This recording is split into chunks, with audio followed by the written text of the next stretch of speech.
Hartsville approaches the ball on the Cable One kickoff. A short onside pooch will be fair caught by Josh Vaughn at the 36-yard line, and so Denison starts with good field position. So Brad Turner rolling the dice. It was the onside pooch. It was just over the front line, and then they were hoping that Denison would not return it. Here's your IAP starting lineup for the Denison Yellow Jackets. Up front, Thomas Hayes, Bobby Thomas, Gary Wetz, Shane Stone, and Nathan Breedlove. The split in tonight, Christian Brown, the tight end, Trent Mahana, Jerry Jones, the flanker, Will Crawley, the start at quarterback for tonight. Robertson in the backfield, and Denison will come out 1st and 10, a 3-receiver set, 2 men flanking Crawley in the backfield.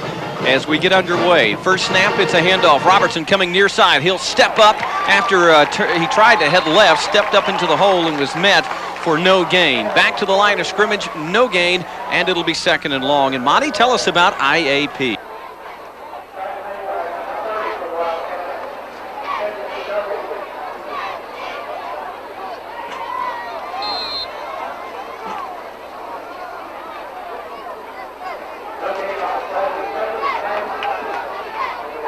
Receiver set for Denison, Robertson and Crawley the backfield, 2nd and 10 as we're just underway. A man in motion, that will be Howard Jackson getting the reverse, heading right side, trying to find a block. Not much there, picked up a couple of tough yards, and it'll be 3rd down and long for the Yellow Jackets. Your IAP starting lineup defensively for Sulphur Springs. They run a 3-4. Jordan Jones, the strong tackle, Leo Wisniewski, the nose guard, Kendron Franklin, the edge in. The backers tonight, Mike Bell, Kedrick Duffy, Jose Arsenio, and Caleb Sanderson. The corners, Kenyon Clayton, Jeremy Donahoe, and back deep Cody Wright and Joey Cameron. It will be 3rd down and 7.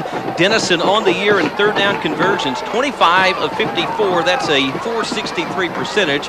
Their first attempt tonight. Crawley in the shotgun, calling for the ball. 4 receivers for the Yellow Jackets. This is the option. Robertson fumbles the ball, is going to have to scramble for it. He is still unable to come up with it. A dog pile for the ball, and I think the Jackets got back on it. Well, Robertson tried to initially get back on the football. He wasn't able to, but another Jacket was, and he is getting off the ground right now, and it is Jerry Jones. So Jerry Jones saving the day there, at least in the reference that you have to punt now and not turn the ball over on your own end of the territory. That was that short option, and really Crawley and Robertson separated by a mere couple of yards, and Robertson just was never able to field the pitch cleanly. Well, the good thing about the play is that they had a lot of blockers, and it looked like if they'd had the clean pitch, they probably would have gained enough for the 1st down. First penalty marker of the night. Could be too many men for one of these squads, and I believe Sulphur Springs could be the guilty team because they're hustling a player off, and that is going to be the indication. Illegal substitution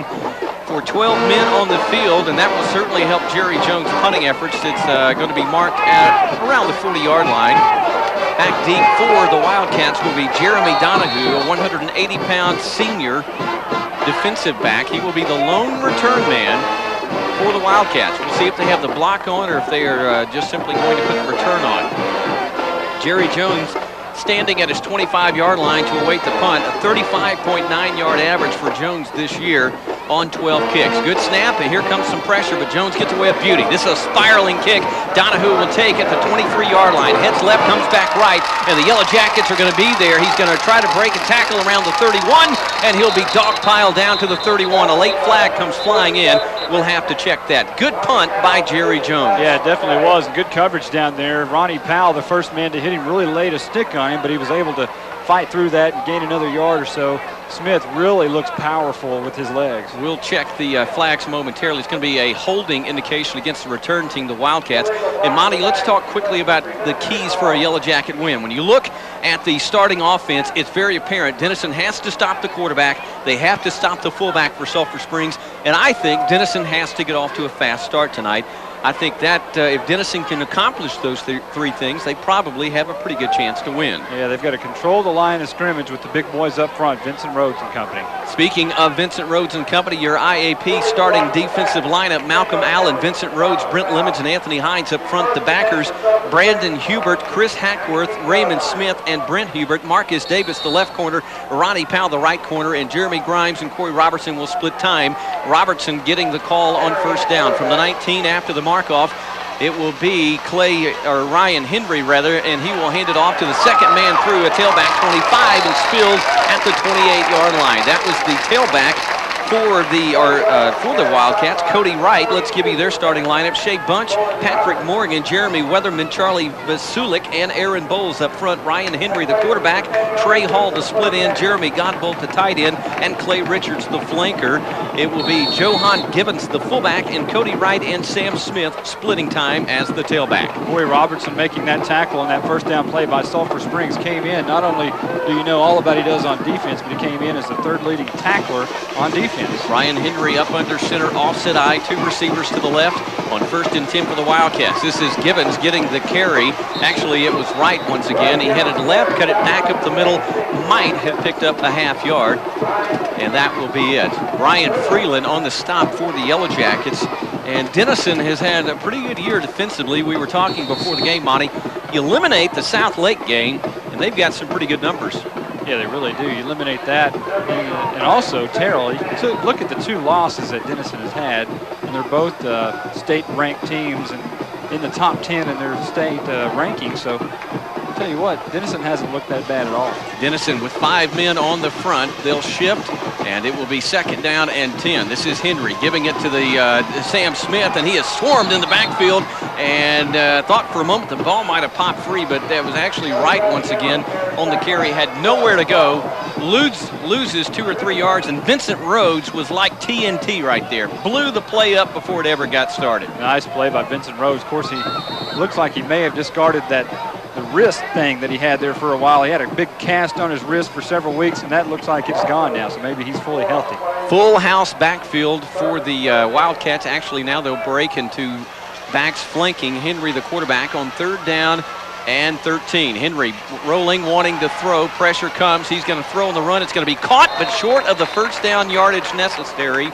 And the Yellow Jackets' Marcus Davis made sure that Donahue, after he caught the ball, went out of bounds. Well, they needed to get to about the 39-yard line to pick up the 1st down, and I think he got to the 38 when Davis pushed him out. He had a lot of separation there from Davis, but he did finally make the play on the out-of-bounds stripe on the far side. Blake Birchfield on to do the punting duties. He is the all-around kicker. Back deep will be Christian Brown and Corey Robertson. The Yellow Jackets having a fantastic year number-wise on their punt and kick returns, and hopefully before tonight is over with, they'll have their first special teams touchdown. Birchfield calls for the ball. Denison with the return on. This is a high kick, and Christian Brown is going to get the ball at the 29. Heads to the right, gets a block, trying to get around the corner. If he can get by one more man, he had room to run, but he couldn't do it.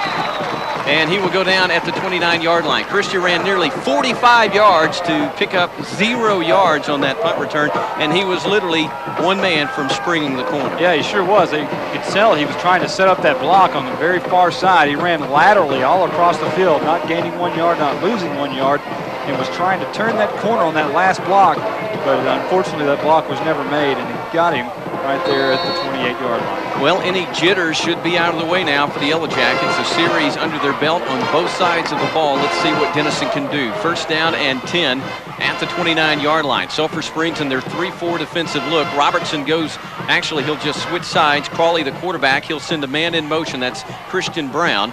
And he'll call for the football. It's the quarterback keeper. Crawley, room to run up to the 30 and tackled around the 36-yard line.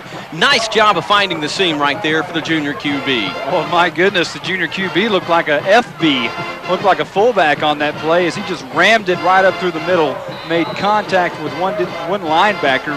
Really looked like he leveled the blow. And they gained about 8 yards so they're on there. So to set up a second and very short. There's another young man named Corey Robertson who delivered a pretty good lick in that hole too. It'll be 2nd down and about 2 yards to go for the Yellow Jackets. Crawley flanked by backs on either side. Early on in this game, no score. Crawley calls for the football, fakes the handoff. Robertson heads right, has the 1st down, and he's crunched after about a 5-yard gain, but give Denison a new set of downs. Boy, he is taking a beating out there, but again, he may be given the beating out there because he's running full blast. It was a nice play fake right up the middle. I shouldn't say play fake. It was a nice fake the handoff to Robertson because all the defense bit, and they all went after Robertson, and Crawley just went around on the right side and picked up about 5 yards, enough for the 1st down. Crawley getting the start tonight. Coach Brown saying that he had the best week of practice between himself and Cody McGuirk. 4 receiver set for Denison, 1st and 10 from the 41-yard line. A man in motion, that would be Howard Jackson. And Crawley back to pass. First pass attempt of the night. Jerry Jones went up for it. Incomplete. It was a hot throw, a little bit too high. Jones got a fingertip on it, but couldn't haul it down. Let's check down to the sidelines with our Bratcher Funeral Home man, Jason Smith. And Jason, it already looks like a pretty hard-hitting game. Well, it definitely is going to be a hard-hitting game. I was talking to Coach Norman just a moment ago, and he said he was wanting to play defense first so that they could knock Sulphur Springs around a little bit and kind of get their confidence that way, but he said he'd take the offensive licks as they came. Wet ball might have caused that ball to sail on Will Crawley in his first pass attempt. It's incomplete, 2nd and 10. Howard Jackson in motion, and this is Crawley running the option. Robertson has it. He stiff arms his way to the 45 and lowers the shoulder and pounds his way out to the 48. That was an impressive 5-yard run as he was coming to the near sideline. Of course, Denison moving from right to left on the radio dial. And when Robertson got it past the 45, really lowered the head and banged through a Sulphur Springs Wildcat on his way to about a 6-yard pickup. Jeremy Donahoe, one of those who was banged through, and Robertson can lay some licks. He's not only the leader rushing-wise, not only the leader in all-purpose yardage, not only the leader in scoring, he's the third in tackles on the team. 3rd down and 4. A long 4 for Denison. Crawley in the shotgun. Back to pass. Throws a hot throw. Caught Christian Brown. Give him a 1st down by a yard. And Denison moves the sticks again. Oh, that was a beautiful play. Crawley stepped back and had all the time in the world to throw, but Christian Brown went on the little hot route, like you said, out in the flats. Got just enough for the 1st down. As soon as he caught it, he had a Wildcat really light him up, but he held on to the football, leaned over enough to get the 1st down. Great job by Christian Brown. First time tonight the Jackets are in Wildcat territory. 1st and 10 from the 48. No score in the first quarter. Lynn, Burkhead, and Monte Walker, thank you for spending your Friday evening with us. Crawley in the shotgun. 3 receivers, 2 to the near side, 1 far side. Crawley on the keeper again, and he'll plow his way across the 45 to about the 43.5-yard line, I think we'll call it. A good gain on 1st down. And that will set up 2nd down and about 5 yards to go. Nice job there. We're seeing Denison kind of keeping it on the ground right here, although they are mixing it up a little bit with the 3rd down passes, short passes, just enough to get the 1st down. But you can tell, obviously, that Denison wants to keep it on the ground right here to start out the game.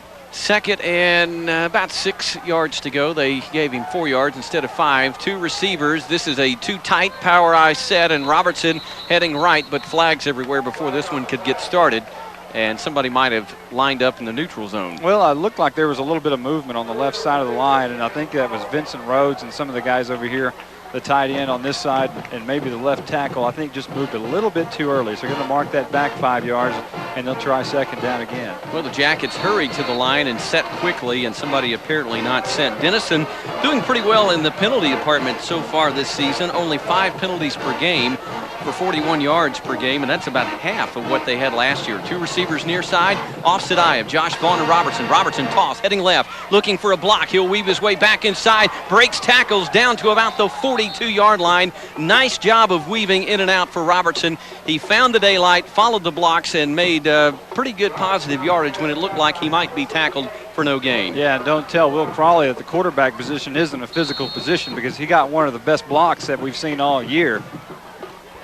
Roger Grant checking into the ball game for the Yellow Jackets. Scooter Means has been cleared to play, but so far tonight we have not seen him at the fullback slot. Josh Vaughn, the other great sophomore, getting time there. This is Robertson dancing right, cutting it back left. He is near the 1st down marker. It's going to depend on the spot at the 37-yard line. And he got a great block from Josh Vaughn. And let's check now with our Bratcher Funeral Home man. First time tonight, did he get it?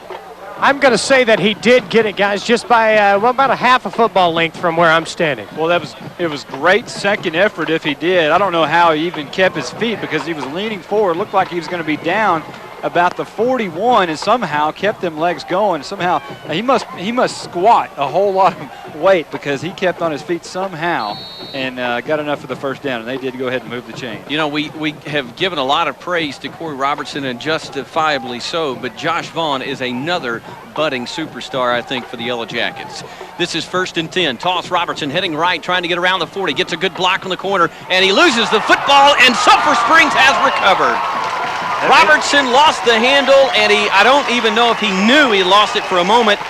He couldn't come back and find it because he was tackled very hard, and Lindley fell on the ball for Sulphur Springs. Well, it was one of those where the ball maybe a little bit slipped. Robertson didn't look like he was running full speed toward the sidelines like we normally see him, and allowed the cornerback kind of to come up and make the play on him and strip the ball. And like you said, I'm not sure he even knew he lost the ball, but that may be one of those type of things where the ball is slick. We don't know. Coach Brad Turner firing the troops up after that one. Sulphur Springs feels like this is a game they should win. They have dubbed it, by Coach Turner's own admonition, as their most important game of the season. Feel like they have to beat Denison if they want to make the playoffs. This will be Henry, the quarterback. He'll be flanked by Givens, the fullback. Flags before this one can get underway. And it'll be a delay of game against the Wildcats. So mistakes already beginning to mount on both sides of the ball. And I think what we're seeing is, I think both sides know how important this game is, and there's some jitters tonight. Yeah, there may be. We're also seeing we saw a lot of new faces out there a moment ago on defense. One of them is your kicker, Nathan Farley, playing defense right now. And Justin Briscoe is also out there. Henry gets the ball, back to pass. Here comes pressure. He's hit after the throw. No flag, overthrows everyone at the 30-yard line. Great coverage downfield by Corey Robertson for the Yellow Jackets, and also for Denison. Stride for stride was Brent Hubert. Well, what made that play was Briscoe, the one we just talked about entering the game. We haven't seen him on defense all year, but he had great pressure on Henry, the quarterback, and was in his face and made him throw that ball a little bit earlier than he really wanted to. Talked about Nathan Farley. He is seeing duty as one of the outside backers. No huddle spread offense for the Wildcats. And we'll tell you why that's significant in just a moment as Henry calls for the ball. Back to pass. I think I saw a hanky. It is complete over the middle. Back to the original line of scrimmage. And in fact, there are two handkerchiefs laying on the turf. The spread offense, Monte, the no huddle, a lot of coaches are going, they'll actually call a play, have their offense line up at the line of scrimmage. They'll check the defense alignment, and then they'll either go with the play or they'll check it off, and that appears what Brad Turner is doing. Offsides against the Yellow Jackets, so 5 yards fixing to be marked off against Denison. But it's something that Denison's going to face a lot in district play, that spread offense. Yeah, they're going to see that a lot, especially in Week 10 against Sherman. Of course, Sherman last week taking it on the chin in a big way to the South Lake Carroll Dragons. I think everybody's taking it on the chin in a big way to South Lake this year. Sherman losing 49-21, and perhaps most importantly for them, they lost starting quarterback Patrick Hagan for at least 1 week. Henry back to pass, throws, he completes it over the middle. A nice lick laid by the Yellow Jackets. Corey Robertson after the catch, but Trey Hall split the seam in the zone coverage and hauled it in for a big gain. It is at the 39 of Denison. Yeah, that was a big gain, but right on the catch was Corey Robertson, who just laid a mammoth hit off their 22-yard gain. Henry in the shotgun. Givens, the big 220-pound fullback who has over 500 yards rushing. He is in the backfield. Henry back to pass. He steps up in the pocket as Denison gets to him. He is sacked for a 2-yard loss. Denison with all kinds of yellow jerseys flying around, and the Yellow Jackets get to him. That is the 9th sack of the season for the Jacket D.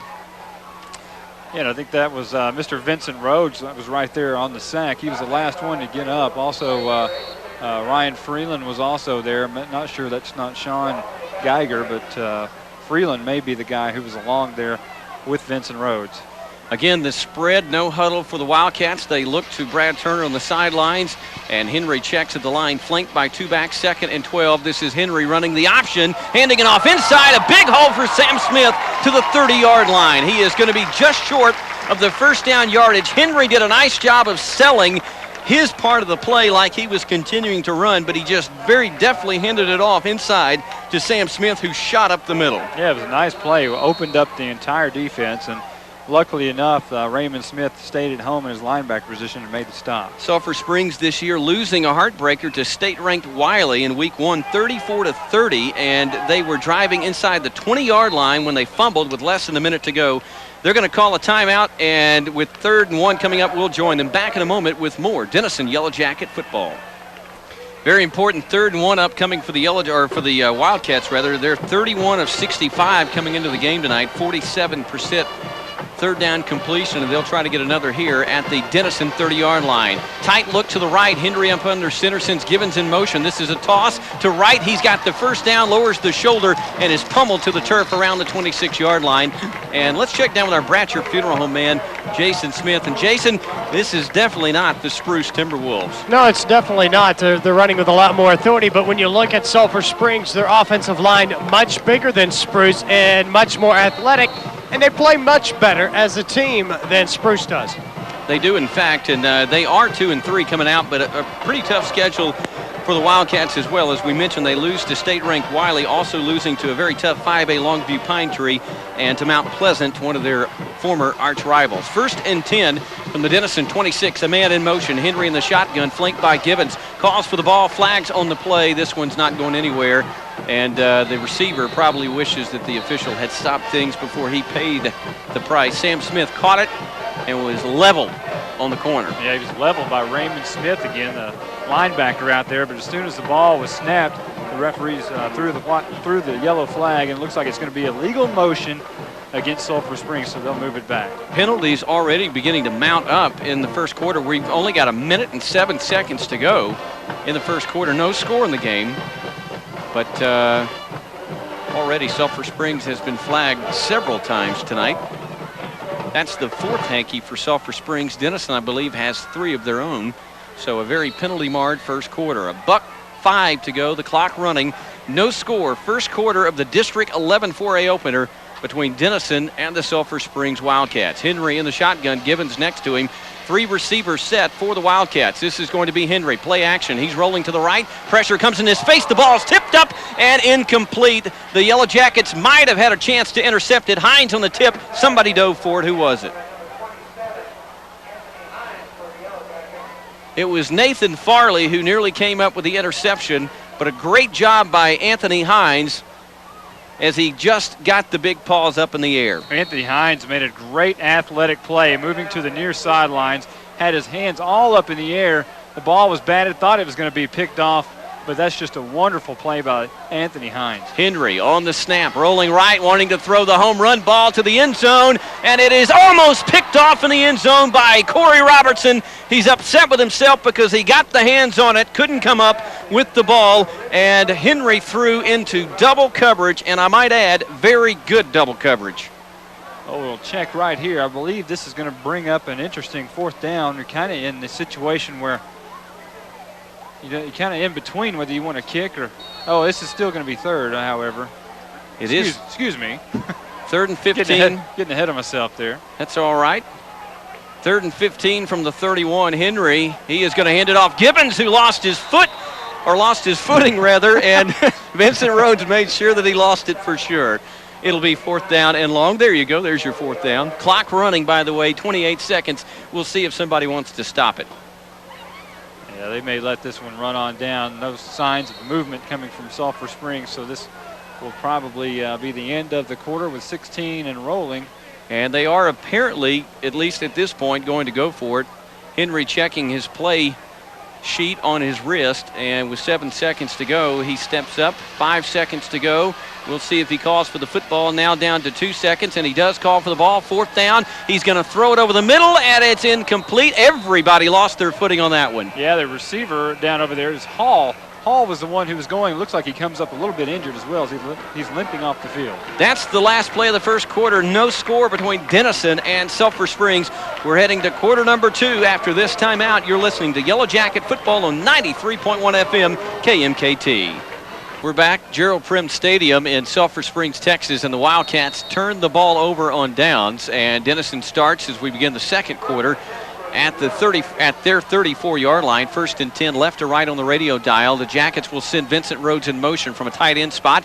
This is Crawley up under center. He'll toss left side. Robertson trying to weave his way downfield, finds 4, maybe 5 yards. And as we check down with our Bratcher Funeral Home man, Jason Smith, Jason, it looks like the turf is flying up in huge chunks. You know, in the game of golf, you're supposed to replace your divots. In football, there's no such thing, unfortunately. Tons of divots and large holes out on the field. Monte, you very alertly caught the fact Trey Hall looked like he might have injured himself. The receiver, one of the very important receivers for the Wildcats, as he fell fell to the turf and took out about a 2-yard section. Roger Grant off the field. Looks like maybe just the wind knocked out of him. We'll check his status momentarily. It'll be second down, and Robertson actually picked up 6 yards, so we'll call it 2nd and 4. The ball at the 40-yard line. Crawley back in the shotgun. Robertson next to him. 4 receivers set for the Yellow Jackets, a man in motion. This is Crawley faking the reverse. He is trying to get free of several blue jerseys and can't do it, and he lost big yardage. Well, he was in trouble from the moment he got the football out of the shotgun formation, turned around like he was going to fake to somebody, and the left side or the right side of the line just collapsed and had several Sulphur Spring Wildcats right in the face of Will Crawley as he loses about 4 yards. Yeah, it was 2nd and 4. It is now 3rd and 9, 10:55 to go in the first half. Here on Katy Country, Lynn Burkhead, Monty Walker, Mr. Kevin Farr, and Mr. Jason Smith joining you tonight. And we do appreciate you spending your evening with us. The Jackets with 3 receivers to the far side. Roger Grant back into the game, so he looks like he's okay. Crawley, low snap, and he didn't get it off in time. Well, yeah, he did. Clock reading 3 seconds. Well, it's going to be a legal procedure, and that's going to be Shane Stone, the right guard, moved just a little bit early. He was trying to go attack one of those linebackers, so that was going to be a running play, you could tell by the way Shane Stone got off the ball. The problem is he got off a little bit too early, so they're going to move it back a little bit, and it's going to be 3rd and 14, looks like. One thing about this off week that you get when you play the 0 game, it seems to me, and last year Denton, of course, Denison with a victory that took them 2 days to get it, if I remember correctly. But you're not as sharp when you come back after taking that week off, and that looks like it's the case for both teams. 3rd and 13. Crawley, he wants to throw pumps. He's going to throw one, a fade route, and it's going to be, could be pass interference. They're not going to call it. I thought that the receiver, Christian Brown's arms were interfered with. The official right there, however, and said no. Well, it looked like from our vantage point that he did to get interfered with. It was Jonathan Lindley, the cornerback on the near side here, trying to disrupt the pass, and he did a good job of that. Not sure if he did it cleanly or not, but Christian Brown was able to at least knock the ball down where it wasn't intercepted. Back to return the punt will be Jeremy Donahoe, the 6', 180-pound senior. And Jerry Jones on. He'll stand at the 16 now, the 16-yard line to punt the football away. Had a good punt on his first effort tonight, and we'll see what he can do on this one. No score in the second quarter. Jones gets the ball cleanly, all kinds of time, and this is a bad kick. He shanked it off his foot. Going to take a horrible bounce. And, well, the Yellow Jackets certainly didn't help their cause right there. It'll be 1st and 10 for the Wildcats at the 42. So after Jerry Jones booted one on the first time of 39 yards, 10 yards on that one, Monty. Yeah, those hurt. You know, being an old punter, I've gone through a couple of those when I was playing in Howe, and those never come at a good time, especially when you're back in your own end of your territory. And tell you what, Jackets really have got to step things up. They're not really playing with that much intensity right now, and if they're going to win this football game, they're going to have to do something about it right now. Yep, it definitely looks flat for the Jackets so far. Henry in the shotgun standing at the 46, high snap. He'll haul it in, and he steps up, avoids the pressure, throws downfield, and what a great play by Corey Robertson to save a potential touchdown at the 4-yard line. Boy, he looked like Michael Jordan going up in the air. He had so much air underneath him. I don't mean Michael Jordan from Cable One. I mean the Michael Jordan that used to play for the Chicago Bulls. Went way up in the air and just batted that ball down. What a wonderful job by C-Rob 2. He almost picked it off one-handed. It looked like for just the briefest of moments he had control of it as he was coming down. 2nd and 10 at the 42 of Denison. Sulphur Springs in the Yellow Jacket territory again. Gibbons in motion. This is a toss to a new tailback heading right. He's got a block, but there's a flag. The tailback broke the line of scrimmage. He is going to be tackled around the 10-yard line. But I think it's all coming back for naught. Yeah, I believe it is. Looks like Anthony Hines, the defensive end, may have been held on the play. That's what they're talking about, and that's why he got around the corner and made that long touchdown run, is because Anthony Hines was held and wasn't able to go out there and try to at least make the tackle on that. And they're going to bring that touchdown back and probably mark it at the 45-yard line. Well, he actually went down at the 4-yard line, so it wasn't quite a touchdown, but you saw the umpire reach into the pocket and throw it like a baseball in there right at the point of attack where Hines went down, and you knew right then that... yeah, that's when I really stopped watching the play. I thought that he went ahead and scored, But when I saw that flag, I knew it was going to be coming back.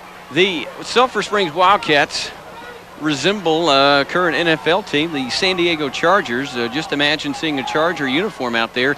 They do have dark blue helmets. I guess you would call that royal blue, and same color jerseys, but they've got the same insignias on the side of their jerseys and the same numbers, and they're outlined in that gold color, and the white pants look just like the Chargers. Yeah, and of course Denison wearing their road gold uniforms with black pants and black socks, black helmets, and black numerals, and pretty much black everything except for those gold jerseys.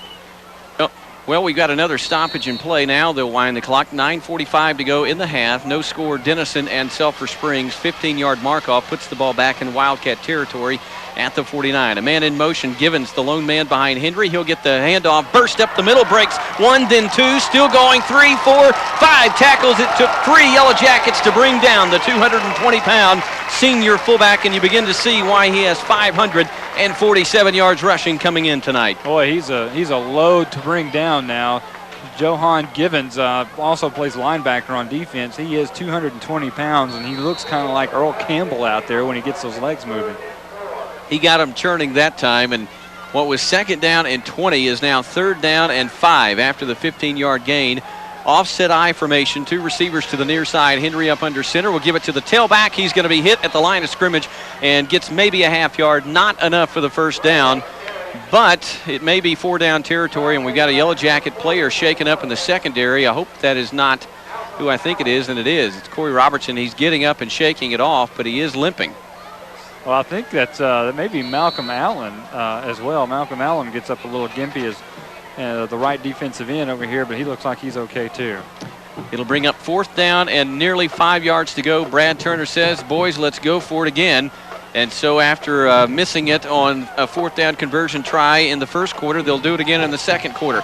Givens in the backfield, 3 receivers. This is a play-action fake. Henry rolling right, throwing, got the tight end, Godbolt caught, 1st down, Sulphur Springs, inside the Denison 30-yard line. That was just a tight end out. Looked like it may have actually been it was the tight end who went out in the flats. You see that a lot, or you did see that a lot from the Cowboys back with Aikman and Novacek, and that was kind of the same play, who left the outside backer to cover the tight end, and he did just that, but he picked up the 1st down, and they're moving the sticks. Well, what made that play work was the play-action fake to Givens, the fullback, and Denison bit on it and left Godbolt, the 222-pound tight end, wide open out in the flats. 1st and 10 for Henry and the Wildcats. He'll take the snap, hands it off. Givens heading right, and he's pushed backwards, and he goes down for a yard loss. Well, he had nowhere to go. He hit the line of scrimmage and went backwards because big Vincent Rhodes was right there to make the stop.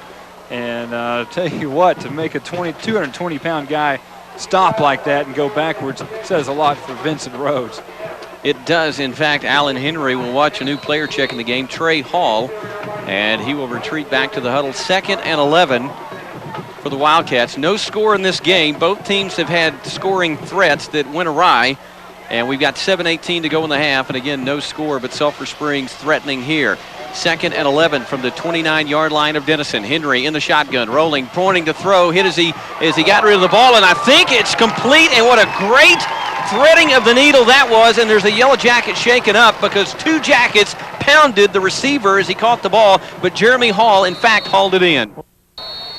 Feeling each other out, perhaps a chess match of sorts, and here's a big move. 3rd and 5. Handoff, Givens heading right, 1st down and more. Lost the football into the end zone. He is going to scramble for it. The ball still loose, and Denison says they've recovered. No, the Wildcats do for a touchdown. Oh, what an incredible play. It was Givens, the fullback, took it up the middle, had all kinds of room. Looked like he might have scored anyway. Took all of his weight down inside in the middle of the pile and somehow just dropped the football. Maybe again, it may be wet, and then he kicked it accidentally. It went all the way in the end zone. Looked like it was going to be recovered by Howard Jackson, but it was not. It was recovered in the end zone by the Sulphur Springs Wildcats. And they score an unusual touchdown, and Birchfield's going to put the ball through the uprights, and so Sulphur Springs on a fumble, a kicked ball, and a recovery in the end zone strikes first. They lead Denison 7-0. Back in a moment with more Yellow Jacket football. If there was any doubt, we've got a 4-quarter war on our hands tonight as Denison and Sulphur Springs play at Gerald Prim Stadium, and what a wild play the Wildcats score on, I guess appropriately enough, on the Cable One kickoff as Birchfield boots the ball. It is a short squib kick, and it's going to be taken by Howard Jackson. He's up to the 30, up to the 45. He's got a lot of room to run if he can get around the kicker. Birchfield, 45 and down inside the 40-yard line, tackled at the 37-yard line. Whoa, Nelly, a wild one shaping up here. Quickly, a drive recap, Monte, an American Bank of Texas drive recap. That'll get your team going, won't it? This one was a 7-play, 40-yard drive by Sulphur Springs, and Clay Richard was the man who recovered the fumble in the end zone. He gets the credit for the touchdown. Birchfield kicked the PAT. It's 7-0. Sulphur Springs on top. 6:32 left to go before the Grace Credit Jewelers halftime show. We're going to check down with Jason Smith momentarily and see if that touchdown looked as wild downstairs as it did up here. 1st and 10 for Will Crawley and the Yellow Jackets. This will be Trent Mahena in motion from a wide receiver position. Robertson, it's a high toss. He has to scramble for the ball. He lost the handle on it, and Will Crawley has been a little bit awry on his tosses so far tonight. Boy, it's just erratic the way the Yellow Jackets are playing right now.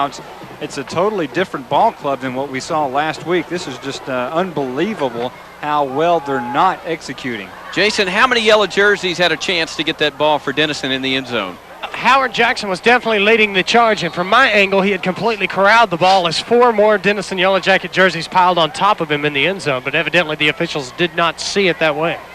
Well, a 9-yard loss. Robertson hauled the fumble in, and it'll be 2nd and 19. This is Crawley back to pass. Now he's going to tuck it up and run, and he is going to be hit from behind and dropped around the original line of scrimmage, maybe a couple of yards short. So 3rd down and 12. So Howard Jackson got it going for Denison in the right direction. And Will Crawley, I don't know if it's the wet ball, the inactivity, or what, but about 3, maybe 4 of his pitches to Robertson have been off the mark, Monte. Well, you can't say that they are not used to this type of weather because they practiced in this mud all week long. And, of course, Coach Bob Brown talked about that in the pregame show, about how they do have to practice out in these types of elements because they don't have an indoor facility. Jerry Jones splits to the far left side.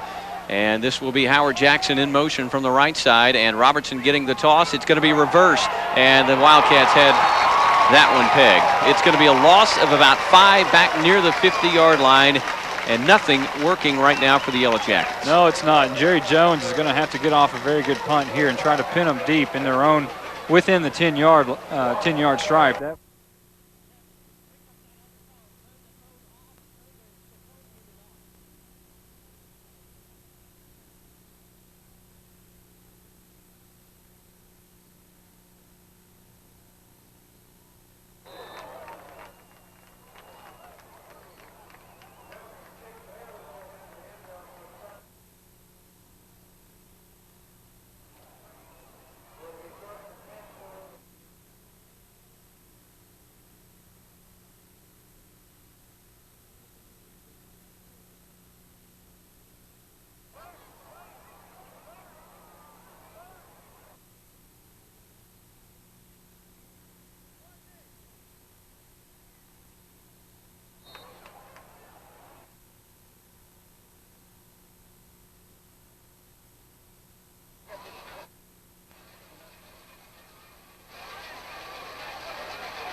We back?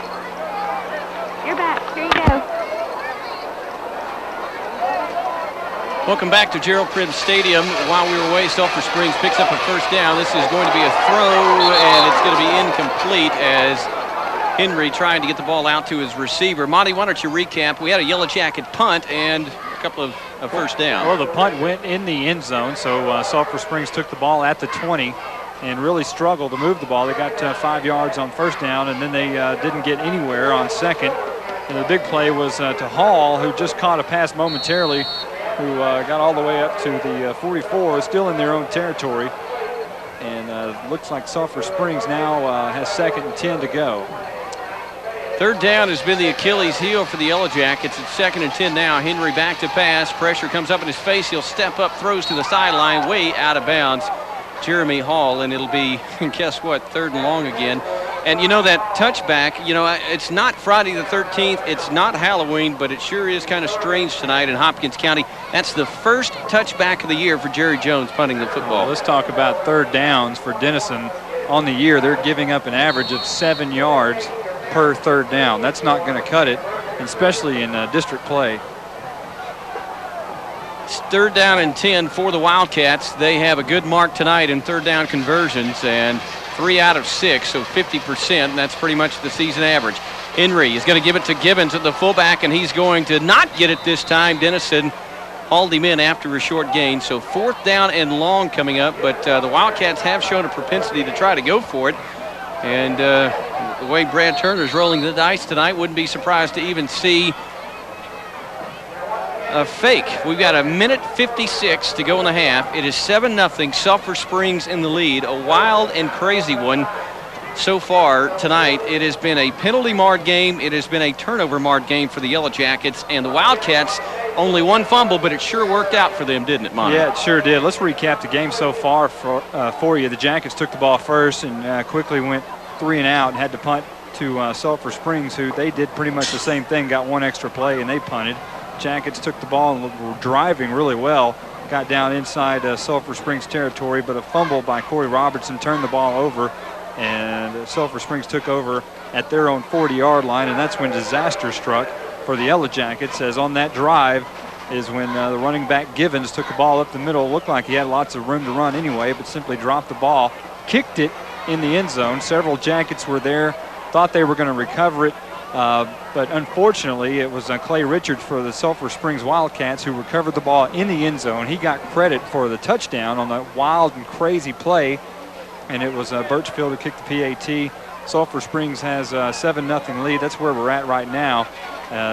Both teams have punted a couple of times since. 1:56 as Birchfield stands at his 31 to punt it away. Denison may have the block on. Only Christian Brown back in return formation for the Yellow Jackets. And there's a flag before this one gets underway. Denison was bringing the whole house, and Christian Brown is going to catch it. He's going to backpedal the wrong way, and he is going to be pummeled inside the 10-yard line. You never give up yardage, and I'm sure that he'll be reminded of that, but we do have a penalty marker laying on the field. Yeah, that's going to be against Sulphur Springs, so I guarantee you we'll see Sulphur Springs punt the football again, because Denison, of course, does very well on their returns, and we'll probably see another chance from Christian Brown. Well, the disturbing thing for the Yellow Jackets is this. It's not that we did not expect Sulphur Springs to come out and play well, because we did. They have a talented football team, and 2 of their 3 losses came to very good teams themselves. But Denison just has not been sharp tonight. They have shot themselves in the foot with penalties. Robertson turns it over at the 29-yard line, and it's just not working out right now for the Yellow Jackets. Any kind of break does not go their way, seems like in this football game so far. Like when the ball's on the turf, it goes over to the other team. It's one of those type of crazy games where the team seems kind of flat.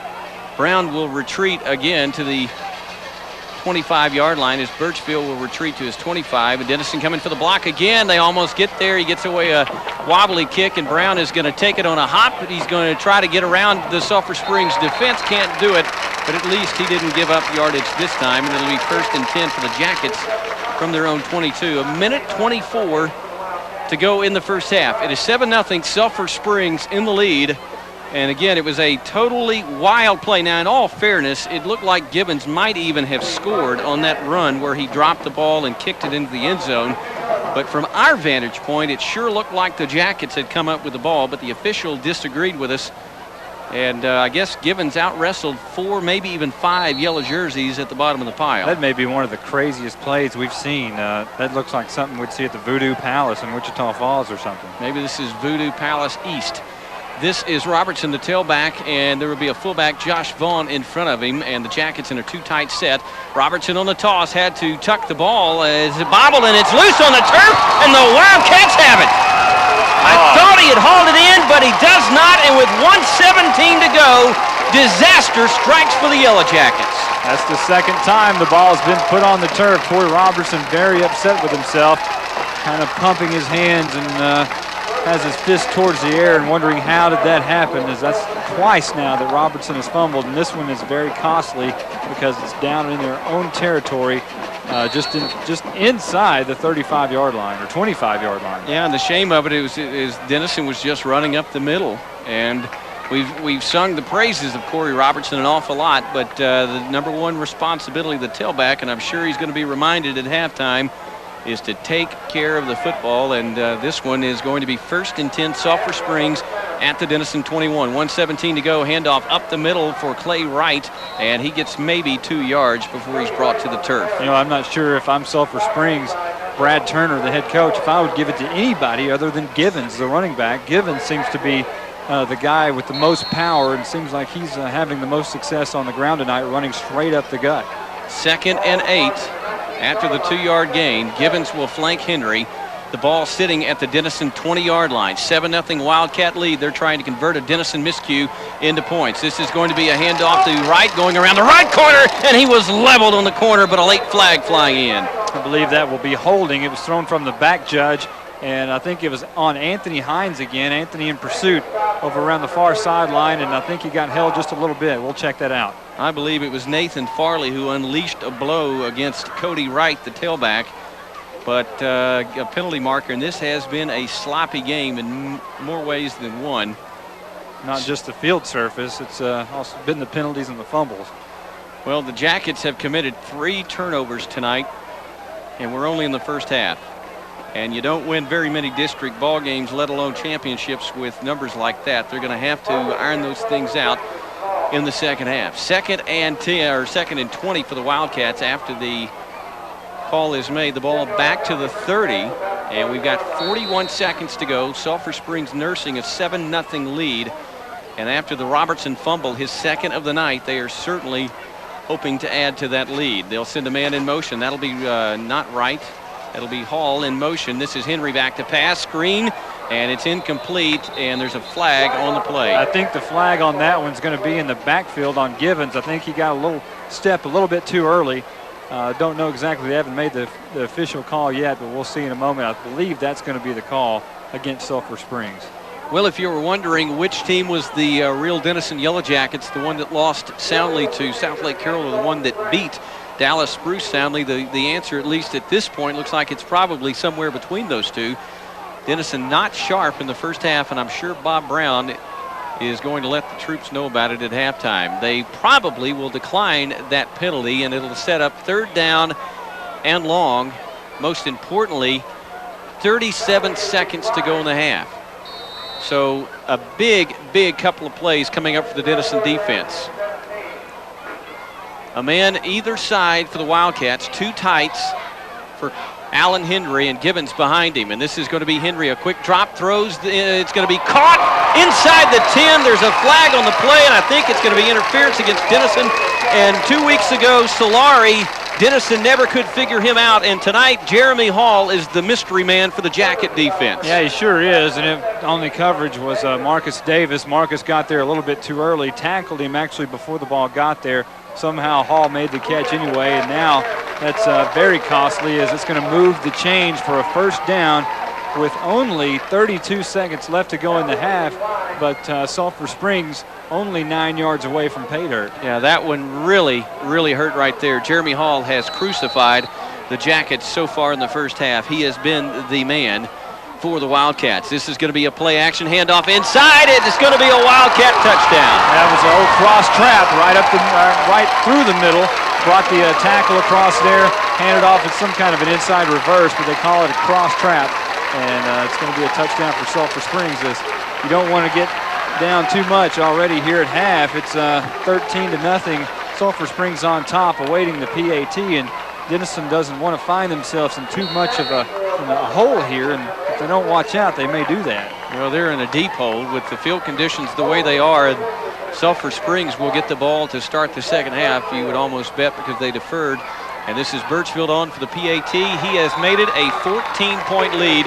So turnovers, the story tonight for the Yellow Jackets, and a very costly one moments ago turns into a late first half touchdown for the Wildcats. With 22 seconds to go, it is 14-0. We're back in a moment with more Denison High School football.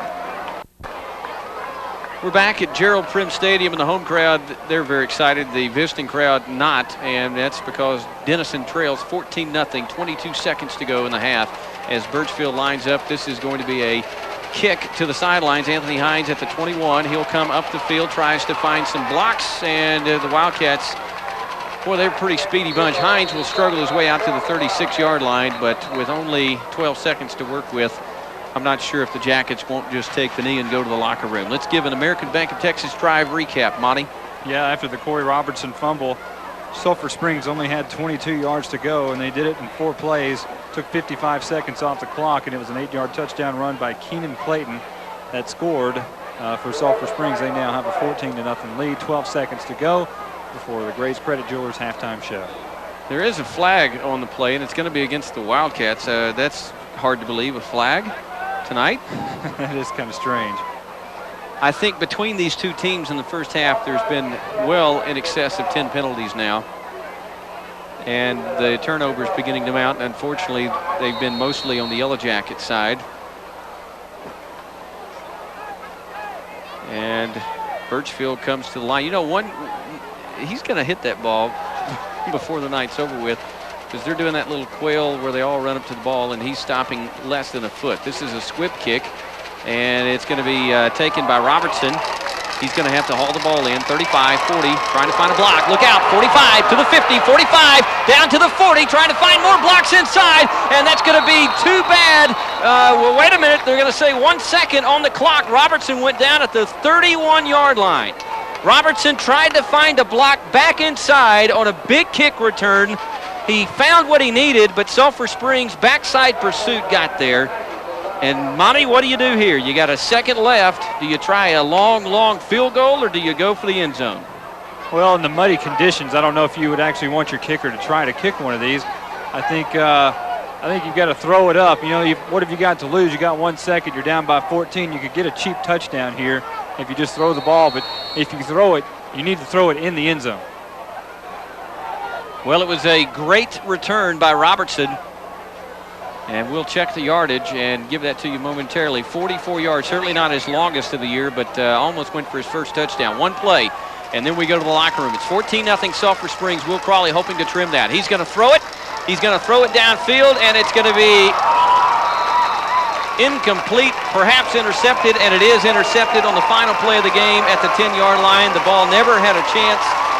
Denison on the final play of the half. That play looks like just about every other one in the first half, unfortunately. It did not go the Yellow Jackets' way, and if my count is correct, that is the 4th official turnover of the first half for the Yellow Jackets. Not over yet by any stretch of the imagination, so don't go anywhere. Denison has a great opportunity to come back and win this game. It is a 4-quarter game, and the lead is not insurmountable. Denison averaging far more points than they're behind right now on the season. The Yellow Jackets come into the game averaging 30 points per game. This is going to be a squib kick taken by an up man for the Wildcats. He'll come to the 30-yard line. Great open field tackle by the Yellow Jackets, Josh Vaughn. That young man has been all over the place tonight, and Sulphur Springs starts 1st and 10 from the 31. Your IAP starting lineup defensively for the Yellow Jackets: Malcolm Allen, Vincent Rhodes, Brent Lemons, and Anthony Hines up front. Josh Vaughn and Chris Hackworth, Raymond Smith and Brent Hubert, the backers tonight. Marcus Davis and Ronnie Powell, the corners, and Corey Robertson will be the deep man on your IAP starting lineup for Denison. Don't forget Shea Bunch, Patrick Morgan, Jeremy Weatherman, Charlie Vasilic, Aaron Bowles up front for the Wildcats, Ryan Henry, the quarterback, Trey Hall, the split end, Jeremy Godbolt, the tight end, Clay Richards, the flanker, Johan Gibbons, the fullback, and Sam Smith and Cody Wright splitting time as the tailback. 1st and 10 for the Wildcats, leading 14-0. First play of the half. Gibbons up the middle, big hole, 40, 45, rumbling out to the 48-yard line. I think they're going to mark him down. Yeah, they're going to mark him at the 48. That young man really is just a burst of energy right through the line of scrimmage. He's not real tall. He just has a lot of thickness to him, kind of like a Robert Newhouse type if you're a longtime Cowboys fan. Corey Robertson, the man that's literally saved the touchdown, as he took the legs out from under Gibbons. And we're going to talk about the blocking up front. That is where that play is working. This is going to be a handoff to the tailback, flag on the play, and it'll be a short game before Chris Hackworth and company, Raymond Smith, combining, take Cody Wright down, a hold. And Monte, let's talk about that fullback blast. The thing that is giving Gibbons his big yards is not just his running ability, but he's had some huge holes to run through. Yeah, he certainly has. The offensive line has just mustered huge holes for him all night. Maybe they're on that IAP program as well as what Denison is. And let's remind you that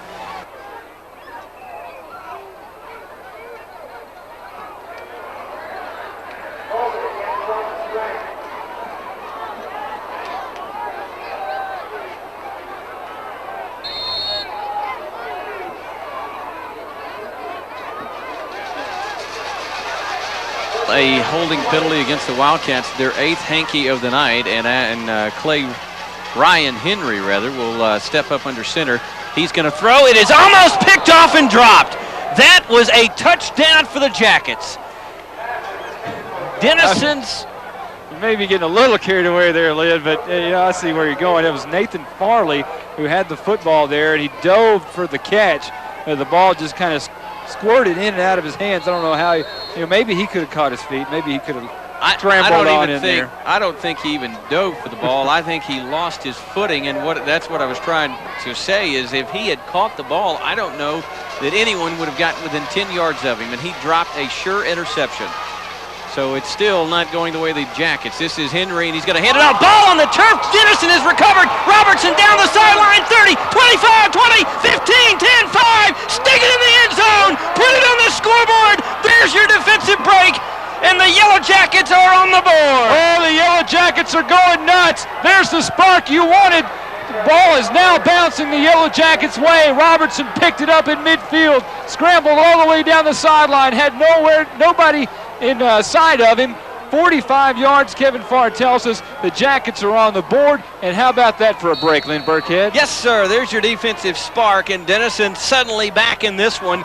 And guess who did it? Corey Robertson. He had laid it on the turf a couple of times, and I'm sure no one more upset than he is over that.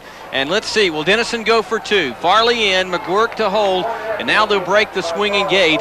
And only 6 seconds on the play clock. McGuirk calls for the ball, gets it down, and Farley bangs it right down the middle. And just like that, ladies and gentlemen, a defensive 45-yard fumble return by Corey Robertson has Denison on the board, 14-7. The Jackets live in the third quarter. Back in a moment with more Denison High School football. One play after Nathan Farley dropped what could have been an interception return for a TD. Corey Robertson has the ball fortuitously bounced right into his hands after a Cody Wright fumble. And 45 yards later, Denison has cut the Sulphur Springs lead to 14-7.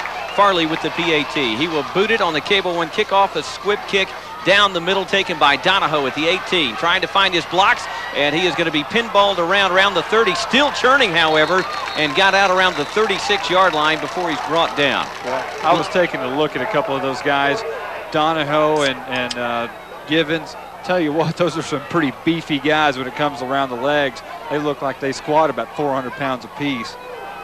Well, I was going to mention at one point that we probably did not make enough to do about this. As we get ready for the American Bank of Texas drive recap, it'll be pretty simple. But big up front, 232, 228, 225, 231, and 285. That's the Wildcat offensive line. And they've got some other big hosses. The tight end, Godbolt, and Givens, the fullback. This is Ryan Henry, the quarterback, on 1st and 10. We'll give you the American Bank of Texas drive recap. This is Denison giving pursuit down the line, and it'll be a tackle for no gain. Actually, maybe even a loss. And let's go to Monte. Monte, give us that drive recap. Well, first of all, I want to point out Nathan Farley just made an outstanding play coming over here on the left end, forced the ball carrier on the outside, made him turn outside where all his teammates were. On that American Bank of Texas scoring drive, it was a 0 play. It's 45-yard touchdown on a fumble recovery by Corey Robertson. Our new score, 14-7. Sulphur Springs still on top, 10-17 left to go, third quarter. Ryan Henry with Givens behind him, and also Cody Wright, an offset I formation, and one receiver. This will be a play action fake, and it's going to be Henry delivering the ball. It is going to be knocked away, and I'm not sure who that was that knocked it away. That's Farley. Farley came back in pass protection, and he is hurt. He is down on the turf. Yeah, I believe he did collide with the tight end over here. This is a big one for the Yellow Jackets. Has Big Mo finally camped on the Yellow Jacket sideline. Split backs behind Ryan Henry. He is going to hand it off to the fullback. Nope, Big Mo is back on the Wildcat side. Cody Wright is going to rumble upfield for 15 yards. And he has a first down in Denison territory at the 46. 3rd down and 8 turned into a 14-yard gain for Cody Wright. 3rd down has been the story of the night for Denison defense. 3rd down has not been very kind to the Yellow Jackets tonight. We mentioned moments ago that they've given up 7 yards coming into the game on 3rd down. It's even worse tonight. 2 receivers set, offset I. This is a handoff to the second man through. He's hit at the line of scrimmage. Ball might have popped free. Denison says they've got it. The official's digging for the ball. Let's see wait for an official indication, and it's Wildcat football. The ball did come free at the bottom of the pile, but Sulphur Springs tailback Cody Wright, I believe, got his own fumble back as Raymond Smith and Chris Hackworth were scrambling for the ball. And how is it every time they fumble the football, they gain a yard? I don't know, but that has been the case all except once tonight, and it was a 45-yard gain for the Jackets, and it got Denison on the board. A man in motion, 2nd down and 10. This is going to be a handoff to the second man through Wright, and he's upended. Hackworth, a great play. Well, that was a nice play. They run that draw. That's what they've kind of beat the Jackets on 3rd down all night long, is running that draw play. They tried it there, but Hackworth stayed at home, flipped him up end over end, and made a great play. And give Hackworth extra credit because he was actually with his knees on the turf. He had gotten knocked to the turf and had to come back up under the tailback to take his feet out from under him. Corey Robertson, here he is at the safety position, waving his arms in the air, trying to get the Jacket fans behind him on a long 3rd down. Here we go. Here we go. Another 3rd down play, 3rd and 7. Henry is going to play action fake. Rolled to the right, wants to throw on the run. Throws. It's caught by Godbolt, the tight end. It has become almost like a broken record. 1st down, Denison holds. 2nd down, Denison holds. 3rd and long, Sulphur Springs comes away with a big play. I'm not sure who had the coverage over there. It might have been Farley. It could have been Marcus Davis. One of them actually got a hand on that football, and Godbolt was juggling the ball and finally came down with it, and they marked the ball at the 27-yard line in Denison territory. This is a big series for the Jacket defense. They must hold here. Henry sends a man in motion, hands it off to Givens, bursts his way up the middle, still rumbling downfield, and he is a freight train, a tough youngster to bring down. He's nearly got a 1st down, and in fact he does as he gets inside the 20-yard line. They're just getting too much penetration through that defensive line right up the middle. Vincent Rhodes and Hackworth are kind of laying by the wayside as Sulphur Springs just runs right past them. Well, the game is being won and lost on the line of scrimmage right now for the Yellow Jackets. Sulphur Springs' offensive line is controlling things when they have the ball. Denison's offensive line has been unable to get anything generated. 1st and 10 for the Wildcats. The ball at the 15. 14-7 Wildcat lead. This is Givens, and he's hit in the hole. And the ball's loose again. Corey Robertson down the sideline. 30, 45, 40, and he'll be tackled at the 45-yard line. Anthony Hines, rather, not Robertson, took it away from Gibbons, the fullback, when he went in the hole, and Denison's defense comes away with a huge play again, and Hines simply ran out of gas, or he might have scored. Well, Hines made a great play, showed that speed there. I thought he was going to be able to break it across midfield. What a... This is such a sloppy football game. This is such a nasty field to play on right now with the rain that we've had. But 40-yard return on a fumble recovery by Anthony Hines, and this defense is really coming up with the big plays. No doubt about it. Denison, too tight set, split backs, and this will be a toss to Scooter Means. He'll rumble his way upfield inside the 40-yard line to the 39. So Denison's defense finally getting the turnovers going in their direction, and I know I was a little slow to begin to call that play. I thought Givens had gone to the turf, and suddenly Hines is running down the sidelines with a football. It works out in the Yellow Jackets' favor, a 45-yard fumble return for a touchdown by Corey Robertson. And just moments ago, a 40-yard fumble return.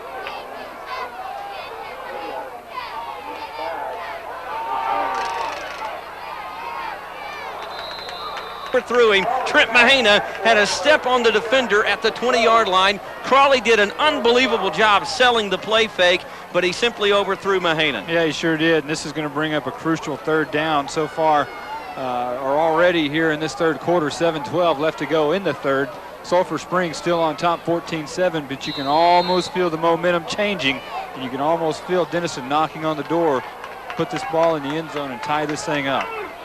Well, this is a huge third down play.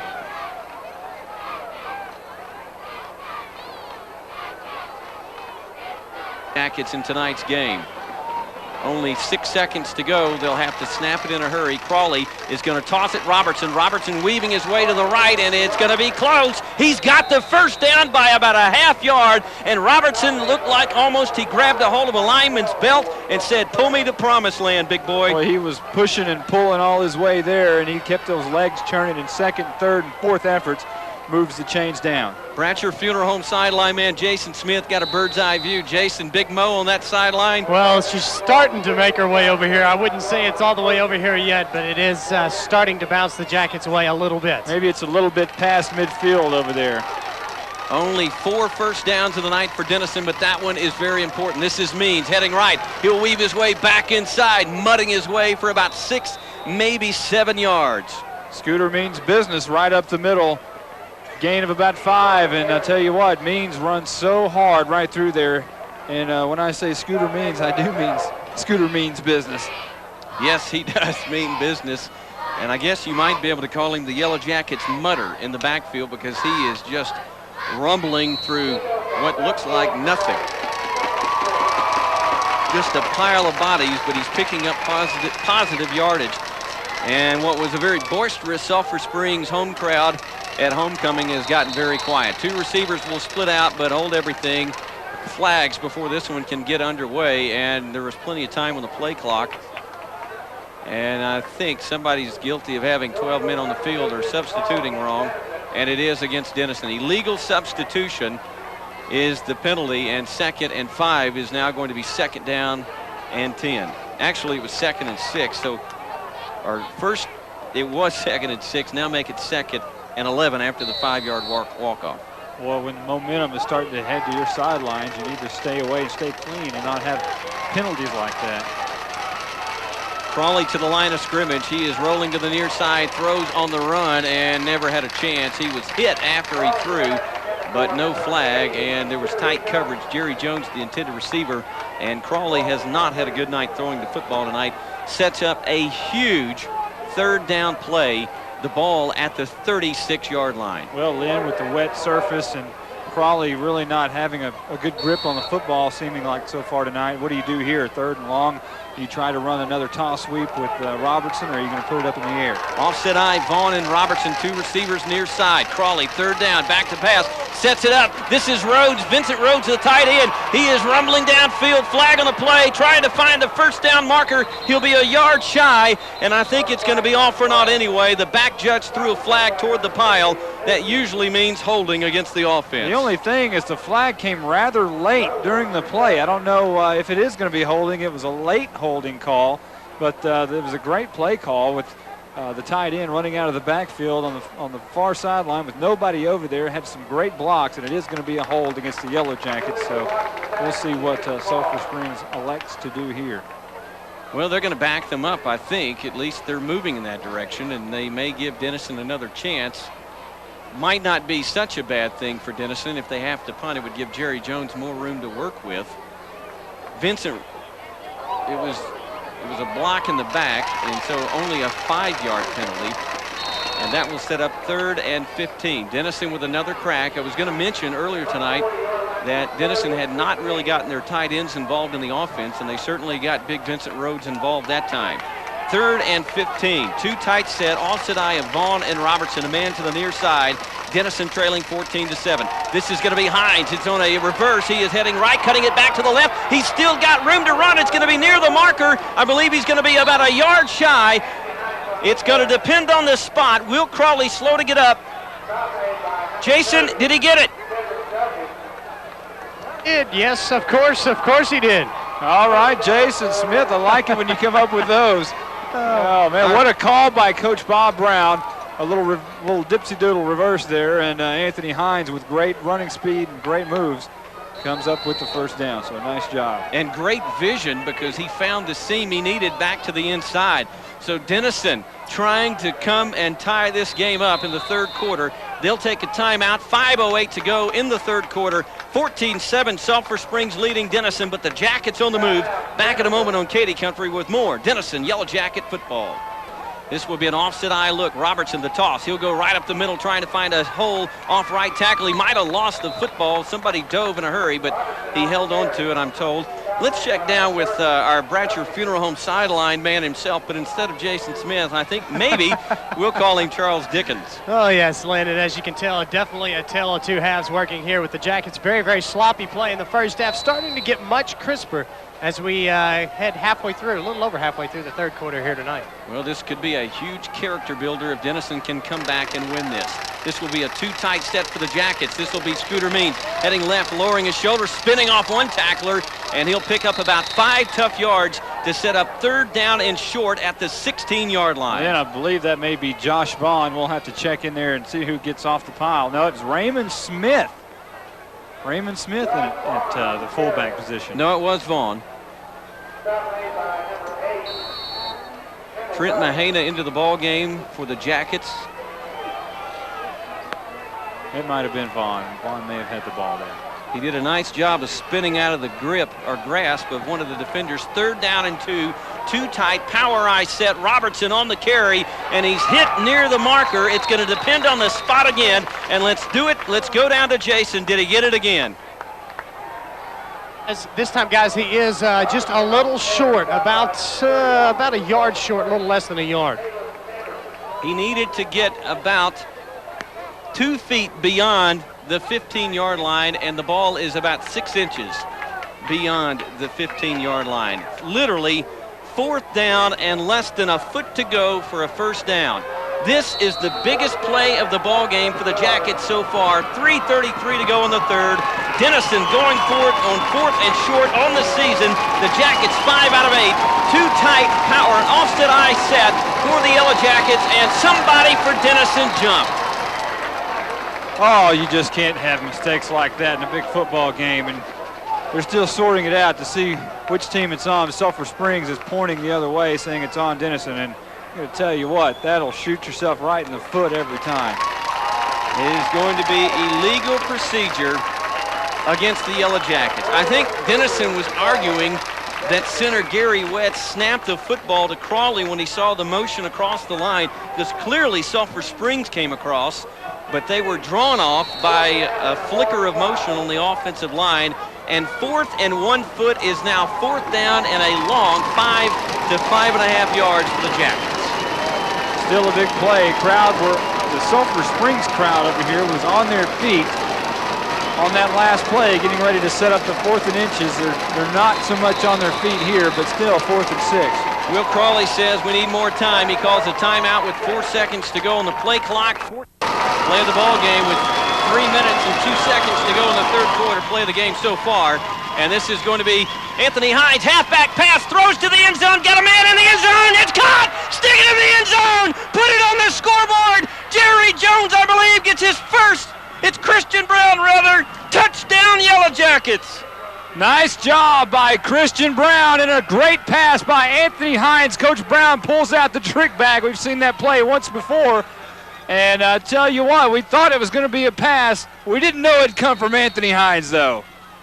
Anthony Hines, that is not his first pass of the season, by the way.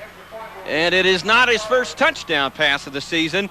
He's 2 out of 2 for 2 touchdowns. How about that? That's nice.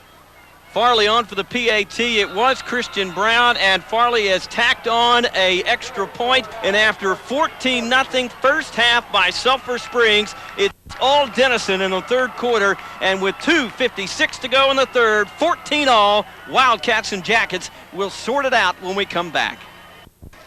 Well, Monte, if it was a 57-yard drive, I guess you could just call it the Hines 57 drive. Well, it was a 45-yard drive. We wouldn't call it the Hines 45, either way. Because it was all Anthony Hines that got that thing going. Yeah, it sure was. He had the kickoff return, and the fumble return, I'm sorry, and we'll give you the American Bank of Texas scoring drive in a moment. Nathan Farley on the Cable One kickoff. Farley slipped as he kicked it. It hit an up man, and he had to catch it or pick it up off the ground, and Denison's going to tackle him on the far sideline. Farley blew a gasket out. I mean, not literally, but I mean a big, huge divot as he tried to bang the football, and he went down on the kick. That's how bad the footing is here at Gerald Prim Stadium. Now that American Bank of Texas drive recap. Well, the big play, like I said, was that fumble recovery by Anthony Hines, who took it out across midfield. That set the Yellow Jackets up for shop. They took it 45 yards on 10 plays, and it was an Anthony Hines to Christian Brown touchdown pass. Took 4 minutes and 58 seconds off the clock. And ladies and gentlemen, in Sulphur Springs, we are tied 14-14 with 2:49 left to go in this third quarter. Yep, Brad Turner, the coach for the Wildcats, is going to go back to the fullback, and he's going to plow his way for 10 yards and a first down out to the 49-yard line. Yeah, I think the game plan for Sulphur Springs probably pretty simple if I'm coaching.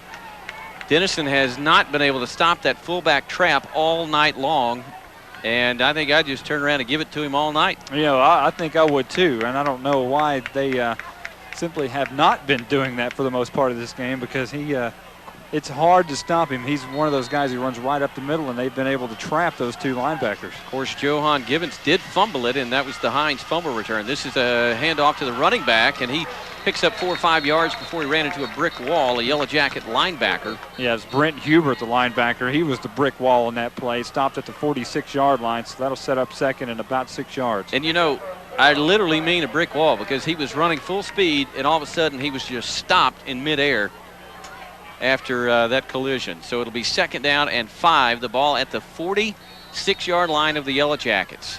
It has not been a good night for Denison as far as yardage given up is concerned, but it has been a good second half as far as big turnovers, and it has given Denison an opportunity to come back and tie this game. We're at 14-all. This is Gibbons, the fullback, and he is going to plow for a couple of extra yards. He was hit after crossing the line of scrimmage, and he kept the legs driving. He's going to be close to the first down yardage necessary. Let's check down with our Bratcher Funeral Home man. He's going to be just short. Jason Smith, Jacket defensive coach, has got to be scratching their head trying to figure out how to stop this big man. Well, they definitely are, because if they key on him too much, they can do the little trap play that Sulphur Springs is so fond of and hand it off to the little scat back. So it's really a very, very tough call on the defensive unit. And, of course, Jeremy Hall has been a big play maker tonight on throws from Ryan Henry. This is the fullback Gibbons. He's hit.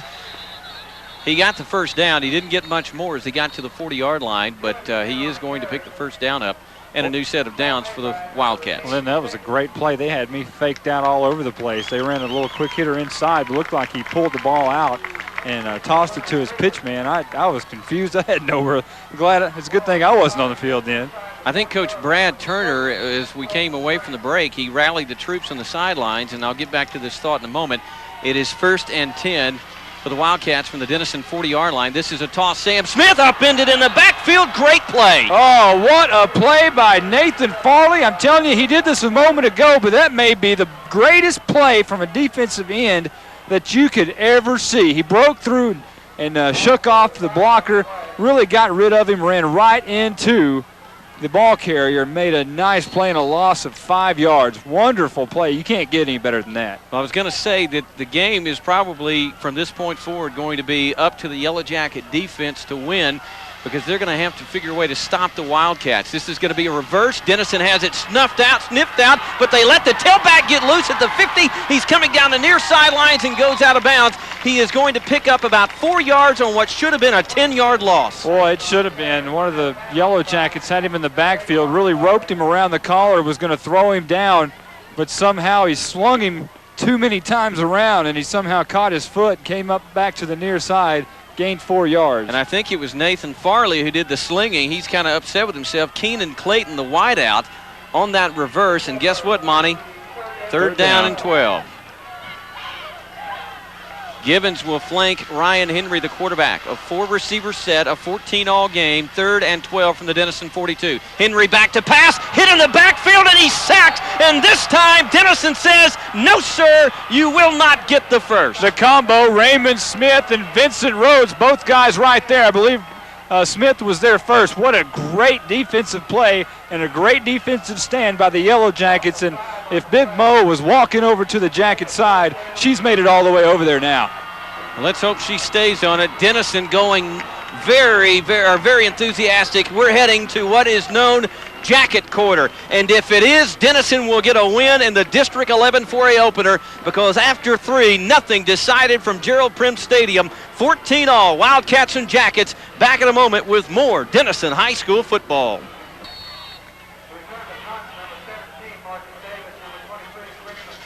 "43 games since a Denison special team has returned to kick for a TD, and Corey Robertson's going to pick it up at the 15 and try to end that streak right now. And he is going to pinball his way out across the 20-yard line, but still no special teams touchdown. But Denison has found new life in the second half as we begin the fourth quarter. It was 14-0 Sulphur Springs at the half, and 2 huge fumble returns by the Yellow Jacket D. Corey Robertson, a 45-yarder for a TD, and Anthony Hines, a 40-yarder that set up a 4th down and long. Anthony Hines' touchdown pass to Christian Brown has this game knotted at 14 apiece. And don't go anywhere, folks. We got a barn burner at Gerald Prim Stadium in Sulphur Springs.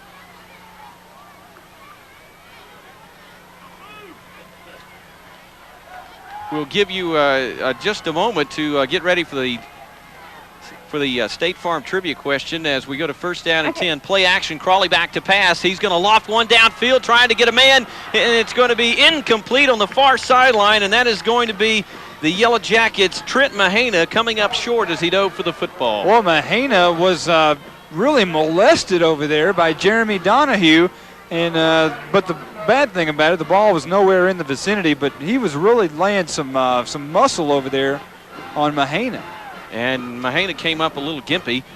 Monte? Let me go ahead and give you the Jim McClure State Farm trivia question. Well, we'll do that right after this play. It is going to be Hines in the backfield. He'll get the toss, heading left, but wait a minute. Official said, wait a minute, guys, we haven't thrown a flag in about the last 2 minutes. We better do that. And they do. All right, Bruce Ed Mason, if you're ready, if Jim Taylor's ready, some of you guys. Mr. Cotton Patch. Here we go. And that's what you win if you win this thing, is Cotton Patch. Get your phones ready for 465-6200. State Farm agent Jim McClure trivia question. I want you to name the last time that Denison and Sulphur Springs played each other in a regular season contest. What was the year? First one to call, 465-6200, with the correct answer wins dinner for 2 or lunch for 2 at the Cotton Patch. Good luck. The suspense is killing me. And by the way, Lynn, are you thirsty? Yes. Are you? Yeah, I am. How thirsty are you? Maybe not as thirsty as I feel like I'm about to get set up. This is going to be Crawley. He's going to pitch it to Josh Vaughn, the fullback. He's rumbling, and oh, boy, did he get turned around. He is going to pick up 6 or 7 positive yards, but right at the tail end of that play, he got leveled.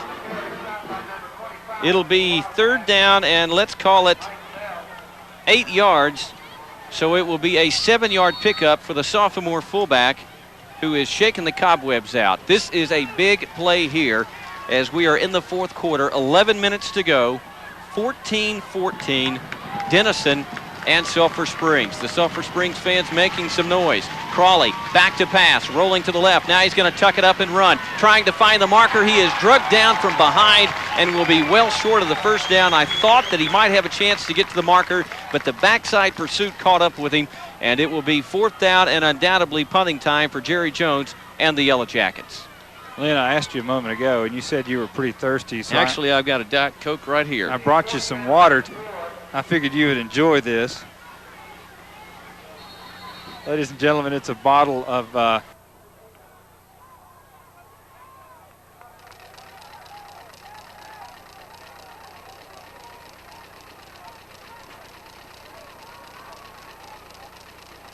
Dun, dun, dun, dun, dun. Jones, no pressure, all kinds of time. Gets away maybe the best kick of the night. It is going to be dropped at the 25 by the return man. He'll pick it up and make positive yardage out to the 45-yard line. That was the Wildcats, a new return man, Joey Cameron, and he dropped the line drive punt from Jones, and it was a beauty. He had all kinds of time, and he just drilled one. That is going to be one of his better efforts of the night. But the return got the ball out to the 46-yard line. So the Wildcats again with good field position, and there is no room for Uncle now. The next team that blinks could lose the District 11 4A opener. We are knotted up at 14 apiece. And Monte, we've mentioned this several times before. There has never been an overtime game for the Denison Yellow Jackets. And let's hope there's not one tonight. And let's hope that it's because the Jackets win in regulation. Givens, the fullback, ran into a brick wall that time, and about a yard gain. Raymond Smith said, "Let me introduce myself." I tell you what, if you do that to that fullback very often, he will not keep running up the middle like he's done so far tonight. He will stop that in a hurry. Yes, he will, and he stopped in a hurry. It is 2nd down and 9, and you almost know what's coming. It'll be 3rd down and long in just a moment. And the question will be, can Denison stop the Wildcats on 3rd and long? We'll see. It's 2nd and 9 now. Offset eye behind Hendry. He's going to toss it to Cody Wright, and he is going to be tackled at the line of scrimmage. And here we go, folks. Boy, 3rd and long. I tell you what, Raymond Smith came to play in this 3rd and 4th quarter. He is really doing a one-man wrecking crew out there. He's just about making every tackle out there. Whoa, I tell you, it makes me want to play linebacker again, Lynn. How would you like to see an interception here? I would certainly like to, and they haven't thrown the ball in a while. Let's see what they do here. Jeremy Hall has been an Achilles heel. This is a play action, but it is going to be Malcolm Allen. He's the man of the hour as he sacks Ryan Henry in the backfield all the way back to the Wildcat 37-yard line. What a nice play by Malcolm Allen. They just brought the house. Allen was right there putting all the pressure in the world on the quarterback. Henry brought him down at the 37-yard line. Denison in great position. And remember, these guys can return some punts.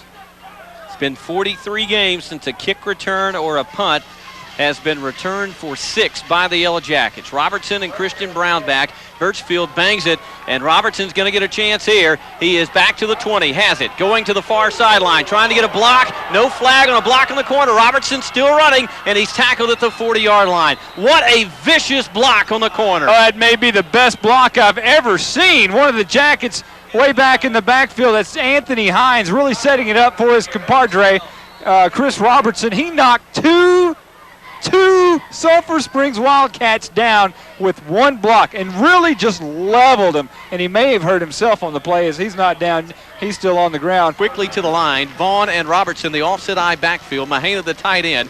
This is Grant in motion behind Crawley. 1st and 10, 14 all game. Play fake. Crawley all kinds of time. Steps up, launches one deep downfield, and it's going to be caught by the Jackets. The only question is it inbounds. It was out of bounds on the far sideline. The catch was made, but unfortunately Roger Grant was a yard beyond the marker. Let me tell you about that play. Crawley looked back. He was looking. He was buying time. He had all kinds of time in the world to throw. The line was doing a great job.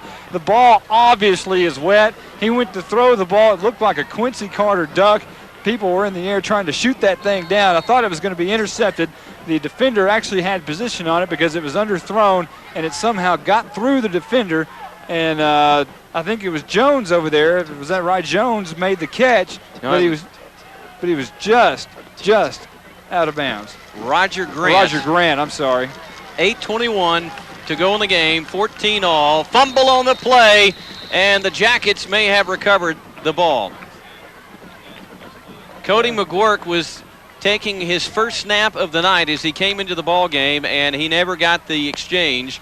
And the Jackets nearly suffered what could have been a fatal turnover right there. That's one thing that you have to worry about when you have two different quarterbacks coming in, especially in a game like this when the ball is wet and muddy. You have to be able to get that exchange from center, and that's one crucial thing that you have to get done, especially when you have two different quarterbacks checking in. 7:52 to go in the game, 14 all. This is McGuirk, and he lost his footing as he came out from under center, and the ball fell loose. Sulphur Springs trying to say they've got it. There is a pile up by the... he has to be down on that play. He was hit immediately and was down. He tried to get back up, but I believe he was already down when the ball came out. So it will be almost disaster 2 times in a row for the Jackets, but Cody McGuirk and the Jackets dodged the lightning bolt here at Gerald Prim Stadium, and what was 2nd down and 10 is 4th down and 17, and Jones has to punt the ball away again. The reason McGuirk was in is Crawley was obviously injured on that duck that he threw. The ball that was kind of poorly thrown, we could see him get hurt right after the play. This is Jones. He had to go down for the snap, and a defender nearly got there, and it's going to be a decent kick by Jones. Not a great one. Now it's taking a Wildcat roll. It hit at the 36 and rolled all the way back to the 42-yard line before it was finally killed. And the Yellow Jackets, Micah Hudgens, the man that finally killed the football. Jones had to squat for the ball. He had pressure coming in his face, barely got the ball off at the last second, and it was a 24-yard effort. It hit about almost 10 yards further upfield, but took a Wildcat roll back across the 40, and the Wildcats have excellent field position with 7 minutes and 2 seconds to go, and it is gut check time for these two teams. Well, you took the words right out of my mouth. Gut check is definitely what this is for the Jackets. Ryan Henry, flanked by Givens, the quarterback. I thought Givens jumped the snap count. The ball almost intercepted. It was a quick, hot throw. Sam Smith, the intended receiver, he never turned around, and the Yellow Jacket defender nearly got his hands on the football. He wouldn't have had much of an opportunity for the pick, but he nearly did. Yeah, it was Brent Hubert out there on the coverage on Sam Smith. Obviously, they had their routes mixed up. Henry thought he was going to run a little quick in or curl. He didn't do it. He was running a fly pattern, and when Hubert looked back, the ball was thrown. He could barely just get a hand on it. 3 receivers set. Givens flanking Ryan Henry, the quarterback. He'll call for the ball. Now it's a delayed handoff to Givens, and he is going to break out of Raymond Smith's grasp. Still going, and he's going to plow his way out to the 49-yard line. Raymond Smith had him at the 43, couldn't hang on.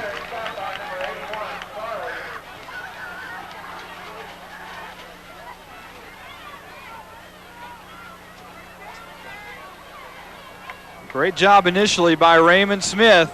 Made the initial big hit at the line of scrimmage, but Givens, the big fullback, kept those knees churning and brought up a nice little run of about 4 to 5 yards, brings up another 3rd down. 3rd down and 5. Let's see if Denison can get another sack here. This is going to be a little delay to Sam Smith, the Statue of Liberty, and it's going to be right on the 1st down mark, and I believe he's got it. I believe he's got it there, too. Depends on where they spot the ball, and that's going to be all over the chain, so they're not even going to probably have to measure this. Well, it is definitely gut check time for Denison. 6 minutes and 10 seconds remain in the game. They're going to measure it, but I don't even think they need to waste their time. Givens, the fullback, 4-receiver set. You better not go to sleep on the deep route because they could fake it to Givens and try to catch a home run throw here. Henry, Ryan Henry to the line. 4th and inches, quarterback sneak. He's got it by a yard. No need to measure it now. And Jackets with a little extracurricular shoving in there. Malcolm Allen being very mature to go in and grab a couple of his teammates and say, get out of there, guys. Brandon Powell may be called on to stop if they go to Jeremy Hall. Flag on the play as they gave it to Givens. And surprise, surprise, we've gone about 4 or 5 plays without seeing the flags.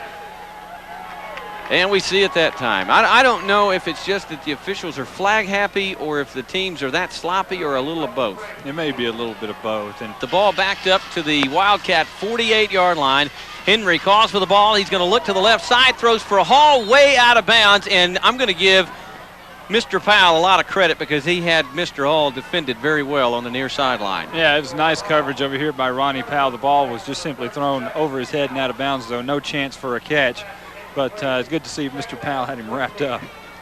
You know, tomorrow there is a big-time cold front supposed to come in, and I'm glad we're playing this game tonight instead of tomorrow evening. Cold front called OU.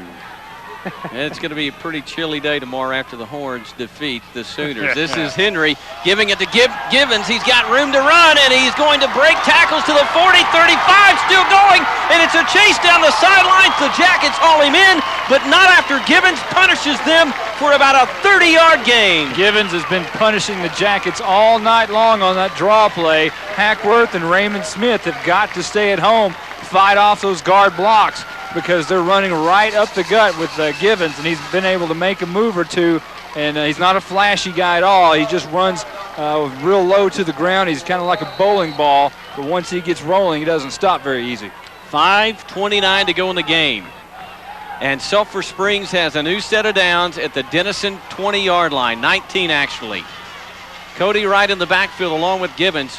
Ryan Henry hands it off to Givens, and Givens is going to shed tacklers at the line, but he'll finally be brought down after a short gain. A couple of guys going after the football, trying to make the tackle. Malcolm Allen, one of those guys that not only tried to wrap him up, but tried to grab the ball as well.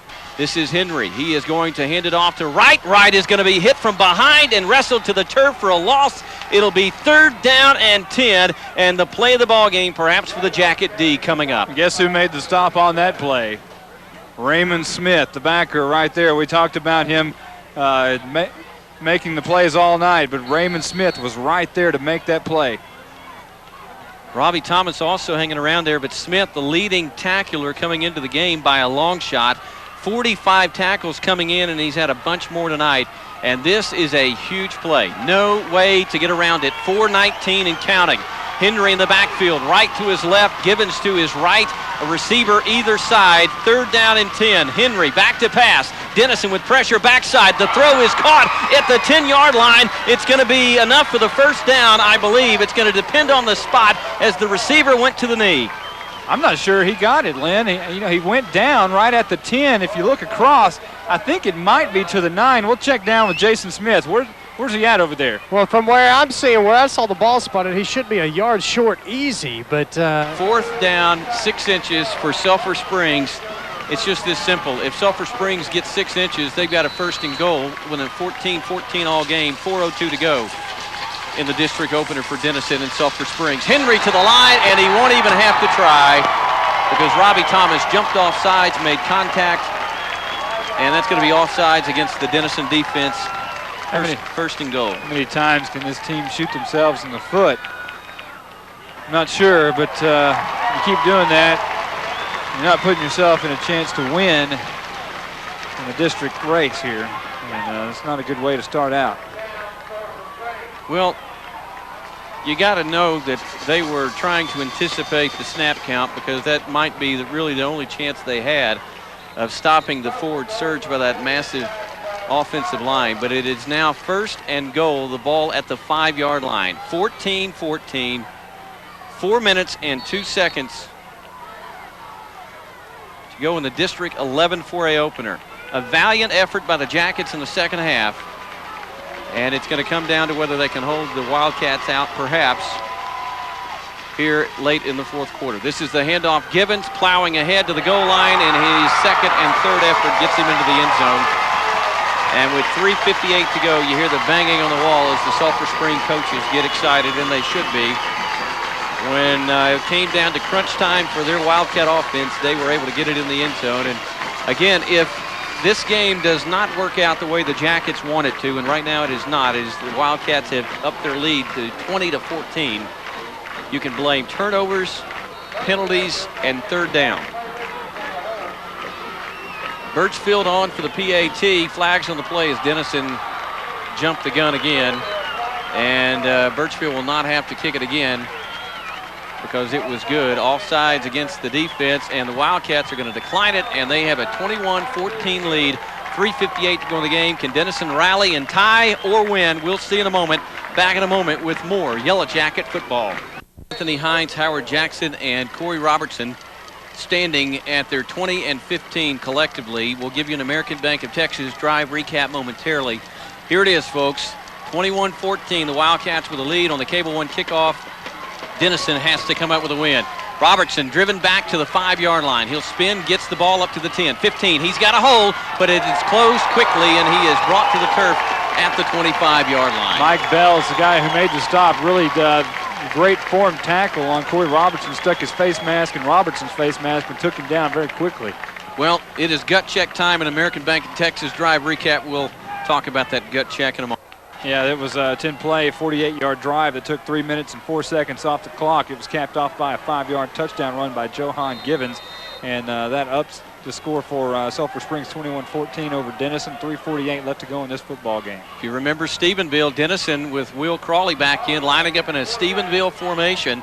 2 down linemen, a back, Josh Vaughn and Crawley. Everybody else is out or split wide. This is Crawley back to pass, trying to throw the fade down the sidelines. It's incomplete, bumping and grinding down the sidelines, but no chance for Christian Brown to catch it. Let's pause 10 seconds for station identification. You're listening to the Next Media Radio Network.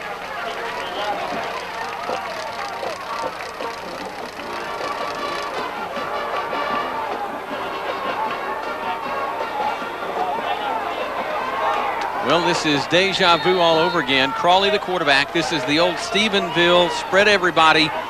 And there's now 3 defensive linemen lining up against the Yellow Jackets. Crawley with some time. He's going to throw. The ball is incomplete. Could have been a flag. There is not. It was incomplete. Jerry Jones never had a chance, and I think we've got a trivia question winner. Yeah, I believe we do. The question was, when's the last time these two teams met in a regular season game? The answer was 1942. And, of course, who got the answer correct? Mr. Cotton Patch himself, Jim Taylor.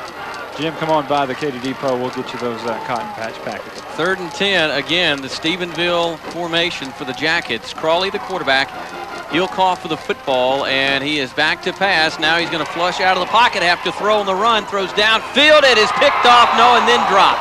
It was briefly intercepted by Donahoe, but he couldn't hang on as he went to the turf, and the ball squirted free for an incomplete pass. Denison goes 3 and out with 3:30 to go in the ball game. Well, Denison basically, Coach Brown basically put the game on the line on that series and said, you know, we're going to win it with this series or lose it with this series because they're going to bring the punt team in now, looks like. And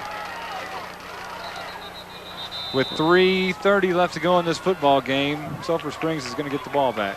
Well, we got a timeout. Jones is going to drill a beautiful, beautiful, beautiful punt. And it is going to perhaps hit a Wildcat. The Jackets say it did, but the officials said no, it didn't. Oh, that was very, very close. And we've got a late penalty flag thrown in. And I think it's against the Jackets. And they can get the football. 1 timeout remaining is what I meant. They can get back, but they have to stop Sulphur Springs on this possession, on this drive. It has to be a 3-and-out type of situation. Henry is going to give it off in a reverse, and the tackle is going to be made at the 4-yard line, and the Denison linebackers did their job again. That's another great job. Raymond Smith, I believe, right there on the tackle. That's the same play that they ran for a touchdown with Keenan earlier in the play, earlier in the game on that 8-yard score, but not this time. Raymond Smith had it snuffed out. Well, the Wildcats are certainly going to milk the play clock for everything it's worth here. 2:53, the game clock. It is rolling, and we're at 15 seconds and counting on the game clock, or on the play clock, rather. The ball at the 4-yard line. And it will be 2nd down and 14 there. Henry with 2 backs in the backfield, receiver to the near side. This is 2nd and long, gives it to the fullback, and he bangs his way across the 5, and he's tackled at the 6. And so the clock will run 2:30 and counting, and we'll see if Denison is going to burn. They're going to burn it the last time out. This, ladies and gentlemen, is the play of the ball game for your Denison Yellow Jackets. If they can stop Sulphur Springs, they will get the ball back with just under 2 minutes to play. And you would expect in a reasonably good field condition or position, if they give up a 1st down here, it might be the ball game. Watch the fullback draw. 3rd and 14, the ball at the 6-yard line, a man in motion. It is the fullback draw, and Gibbons is going to be tackled, and he is short of the 1st down. A shoestring tackle saved it. Vincent Rhodes, a nice play up the middle. Looked like he was going to sneak through like he did so many times tonight, but Vincent Rhodes grabbed him by the ankle and drug him down just short of the 1st down marker. So this is going to be a huge, let's see, they're going to get a punt off, and Denison really needs a nice punt return here. If they ever need good field position, it's right here. Well, Denison is only going to send 1 man back for this kick. And welcome back to Yellow Jacket football, Robert Jackson. 5 seconds on the play clock. Sulphur Springs calls the timeout with 2 seconds, $1:40 to go. A big punt coming up. We're back in a moment for the end of this wild football game. Do you gamble on a block punt? Do you take a safety out of the back of the end zone? What do you do if you're Brad Turner and the Wildcats? We'll find out. The Jackets have the block on, it looks like. Robert Jackson, the lone man. Birchfield is going to punt it away, just gets it away. A wobbly kick. Jackson catches it on the run, 40. He's got a good return, 35, spun around, and Denison's 35 yards away with 1:29 to go in the ball game, and Denison at least has an opportunity to come back and tie this game and force overtime. This has turned out to be a great football game, even through the sloppiness and the penalties and the fumbles. It comes down to the wire, and if you like high school football, you got to like this game with the touchdown separation of these two teams with 1:29 left to go, and Denison trying to come back with 1:29, and I tell you what, this is going to be a great finish no matter what. 1:29, 21-14, Sulphur Springs. Jacket to the line. Crawley the quarterback. Robertson behind him. This is a play-action fake, and Crawley is going to dance away from traffic. He's going to have to unload the ball, and he is unloaded after getting back to the line of scrimmage. Well, it was a nice job of finally getting back to the line of scrimmage, but he's going to have to throw that football or make a decision there. Time is running out. Well, 1:12 and counting down on the clock. It's going to be 2nd and 10. 2nd and 10. The Jackets having to hurry to get the right personnel in and off the field. If they set before they get everybody there, it'll be a penalty. 1 minute to go. 2nd and 10. The ball at the 35.5-yard line. Low snap. Crawley, pressure in his face. He throws on the run, and it's incomplete. He had a man wide open at the 1st down marker. Well, it was a little bit high, but the ball could have been caught. Christian Brown over on the near sideline trying to go up for the catch. The ball went right through his hands. And Corey Robertson holding on to his right arm as he went in there, and he is in some kind of discomfort right now. Anthony Hines will check into the football game. Robertson goes out. And he is holding the right arm, so that's not good news for the Jackets. Hopefully just a stinger. The ball game down to 2 plays for Denison. 3rd and 10. The ball at the 35-yard line. Denison down by a touchdown in the 4th quarter against Sulphur Springs. This is a screen out to Hines. He's at the 40, 35, trying to get a block, and he'll go out of bounds a yard or 2 shy of the 1st down yardage necessary. And with 43 seconds to go in the ball game, Denison is holding on by the faintest of hopes to climb back in this one. It will be 4th down and 3 yards. They're going to spot the ball at the Sulphur Springs 29 or 28-yard line, rather. 43 seconds to go. Denison down by a touchdown with the ball. 28-yard line. Sulphur Springs territory. Crawley the quarterback. Here we go, Lynn. 4th and 3. This is the ball game, perhaps. 43 seconds to go. Crawley in the shotgun. It's got to be 3 yards or it's over. Crawley's going to throw, and it's incomplete. He overthrew his receiver, and the Jackets turn the ball over on downs, and Denison will fall unless something miraculous happens, and it undoubtedly will not.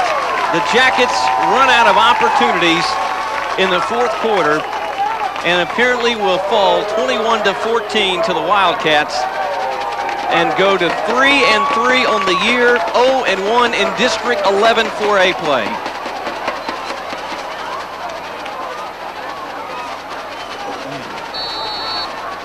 No words, Lynn. Not much to describe the disappointment on the far sideline on this one. And to be completely honest, the throw was short of the marker, and I don't know if the receiver would have been able to get the first down had he caught it. It would have been close, but all the Wildcats from Sulphur Springs have to do is go to the knee, and this one is in the books. Ryan Henry does just that at the 25-yard line. Denison cannot stop the clock. There is a penalty marker on the field as the officials, I guess, felt compelled to throw that hanky one final time tonight in what has been a penalty fest from start to finish. 19 penalties on the night that have been taken. That does not include those that were declined, and there were about 5 of those. I don't know that I've ever seen the officials throw more flags than they have tonight. But it's down to this. Denison is going to fall in district play 21-14 as Henry takes the knee. 30 seconds to go. The Jackets cannot stop the clock. And there is dejection on the far sideline. And let's check with our Bratcher Funeral Home man, Jason. It's pretty solemn on the far sideline. Very, very solemn, because the Jackets know that is a game that they just let get away. I mean, that's a game that they should have won, and just didn't play up to the best of their potential. Tough game to swallow. And this ball game, ladies and gentlemen, is in the books. 000 as the buzzer sounds.